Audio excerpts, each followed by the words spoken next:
First things first, I think this setup is hilarious. And number one, don't ask about whatever that is over there. That is not important, I swear. Like, I think I'm pointing at it.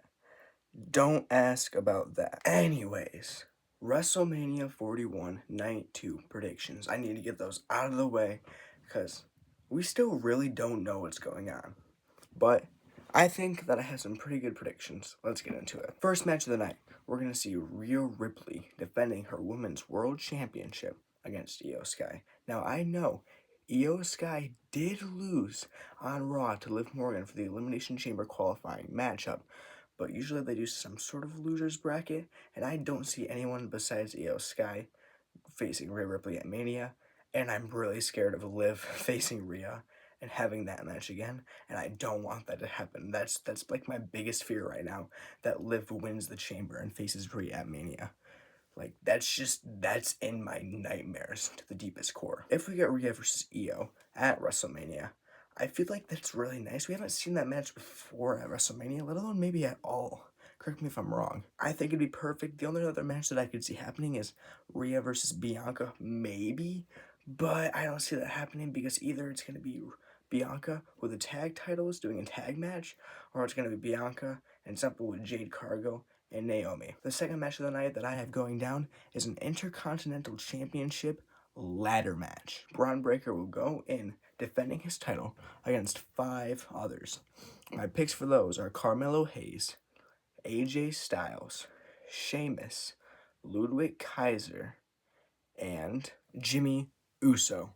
And if they wanted to add 2 others, because sometimes they do an 8-man ladder match, they could easily throw in LA Knight and maybe Trick Williams from NXT. Who knows? I would be down for it. If I'm being completely honest, I don't know how many they do. The men's mid-card division is just absolutely fleshed out. It needs to have like more people on the card. It needs to be shown more, and that's why I see them doing like a 6 or an 8-man ladder match. All in all, though, I don't see anyone winning except for Sheamus, maybe Ludwig Kaiser. We all know ladder matches, no matter who's in it at this point, are always amazing. We saw the 6-pack tag team ladder match last year. That was just perfect. I had nothing wrong with it. So, in a match like this, I feel like they can do no wrong. All in all, if Sheamus doesn't win, there might be riots, but then again, it might be perfect to have riots. They could save the big Sheamus win against Ludwig Kaiser for SummerSlam and then move Braun Breaker to the main event position as soon as the title is taken off him. As soon as we're after WrestleMania, he's getting bumped up to the main event division. I wouldn't be surprised if first they did like a little Braun Breaker and Gunther feud. Maybe they could put Braun Breaker into the King of the Ring tournament. I don't care. When it comes to WrestleMania, though, I see Sheamus winning the IC title in a huge fleshed out match. Now, I know they could do a huge fleshed out ladder match for the United States Championship. So if you saw my video yesterday where I said that Shinsuke would be facing off against Jacob Fatu, you could change it so that some of those stars from this match are just put into that match, make it a ladder match. It doesn't really matter either way, but personally, this is what I would rather see when it comes out of a ladder match. Now, when it comes to Bianca Belair, I did not forget about her. Trust me. Well, let me just say, first off, disclaimer, I don't think Jade Cargill is coming back before WrestleMania.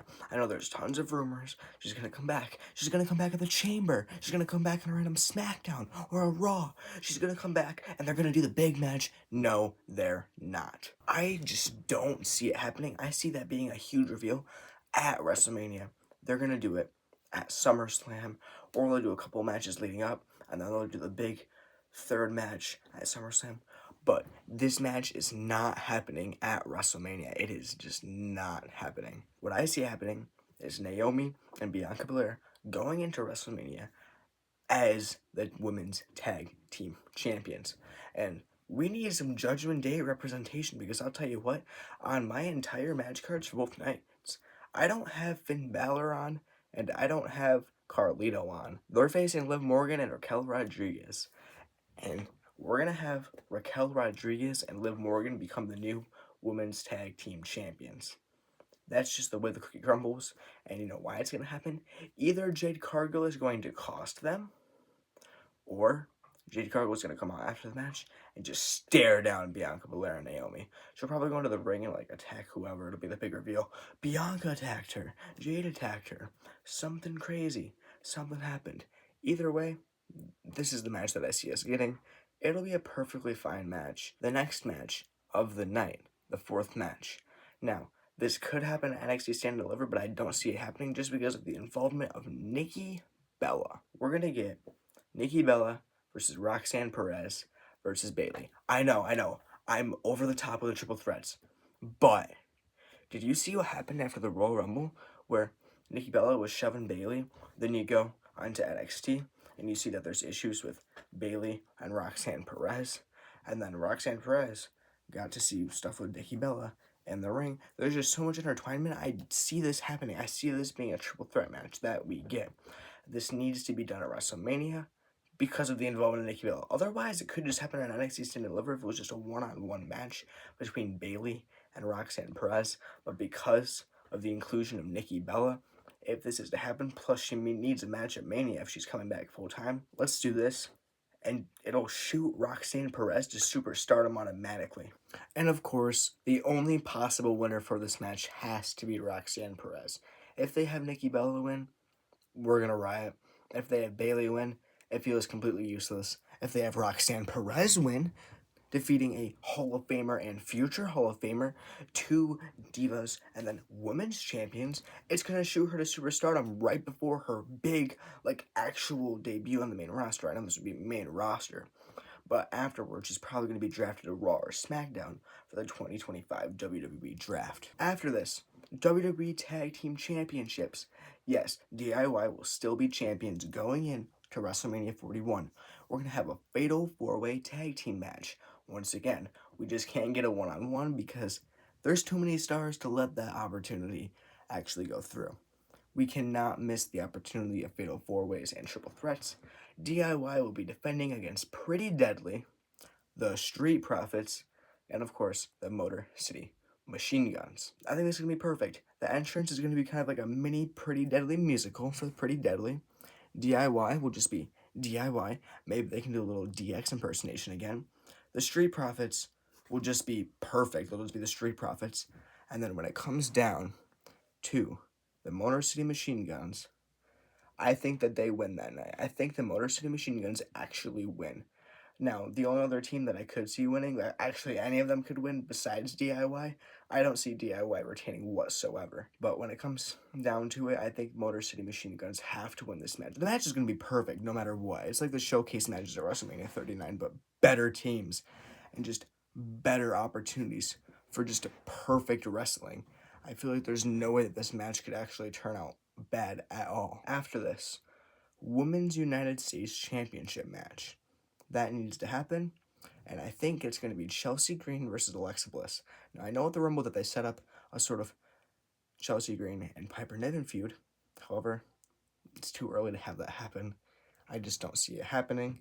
And low-key, I don't see Piper Niven as a champion. I know, it might be sad, but they haven't built her as a believable contender for anything. She's just a bodyguard. Maybe that's just me, but the way I see it, she's just a bodyguard. She's just the Secret Service to our president, Chelsea Green. And Alexa Bliss is going to be shooting up the mid-card division. She might dethrone Chelsea Green. I'd be happy with it. I'd also be happy with Chelsea Green winning and getting that moment of defeating Alexa Bliss. If that does happen, I could see Alexa Bliss then turning to the Wyatt Six and Chelsea Green continuing her whole thing with the Secret Service and how she's the president. If Alexa wins, it can make the Wyatt Six want her to join so they have a champion in their group.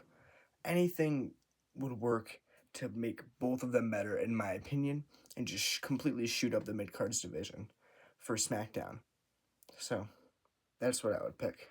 Next is a pretty controversial pick because I'm not having a main event either night. The triple threat match, yes, another triple threat, but this one's actually basically confirmed at this point.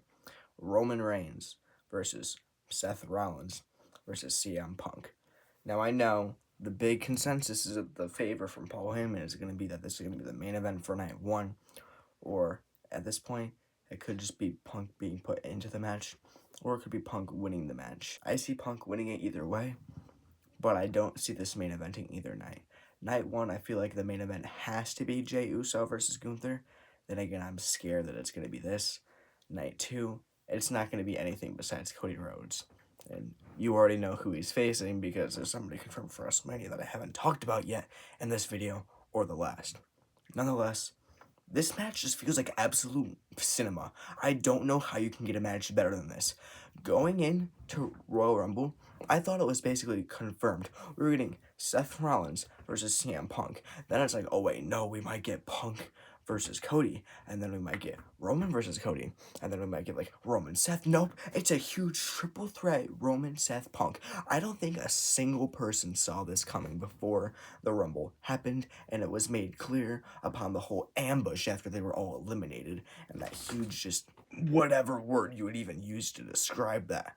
Like, holy crap, that was insane, and I'm excited for this. I don't see anything like outperforming this. I know this will probably be the best match out of both nights. This will be just the best match of all of WrestleMania, but I don't see a main eventing either because of the consensus with the Royal Rumble and Cody Rhodes, and there not being a championship. Now, I know the last time that we did have a main event that had no champions in it wasn't that long ago. It was WrestleMania 38 Night 1, Kevin Owens versus Stone Cold Steve Austin, because 39, both nights were the championship, and 40 had both the WWE and World Heavyweight Champions in it for Night 1. It was a tag team match, no titles on the line, so it wasn't that long ago.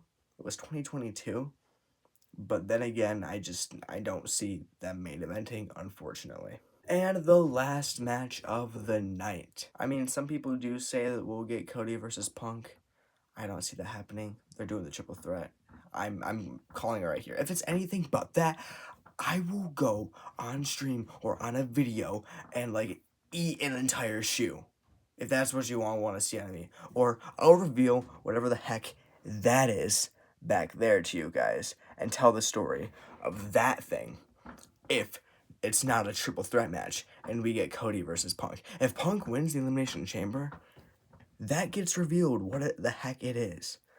Anyways, back to actual wrestling. We're going to get Cody Rhodes versus the Elimination Chamber winner, John Cena. Now, will this match be perfect? Yes, hands down. Even if John Cena is getting older, I feel like just the atmosphere around it is going to make it perfect. I have an interesting take because it's kind of concerning. I have no idea who's going to win this match, and I'm actually torn. I think I might do a community post on who you think should win this match, but I'm just completely torn because on one hand, it's John freaking Cena. You gotta do the 17th time championship. On the other hand, I'm completely convinced that Cody Rhodes is turning heel at WrestleMania. Now, my original story was that we're going to have Cody Rhodes versus Roman Reigns, and then The Rock's going to come out and he's going to help Cody win, and that's going to be the whole tequila drinking and handshaking moment. But that's not happening now. So then again, you could have The Rock cost Roman his match and have Seth win, and then on night 2, he could help Cody win. And then that would be like some sort of alliance between like The Rock and sort of like the strings and the threads aligning these different people together that usually wouldn't align. But I don't know. I don't think The Rock's even going to be at WrestleMania 41. But I still want Cody to turn heel. So I really don't know who's going to win this match. You let me know down below. I really don't know. But don't rage at the Ring Ranger, and I'll see you in the next one.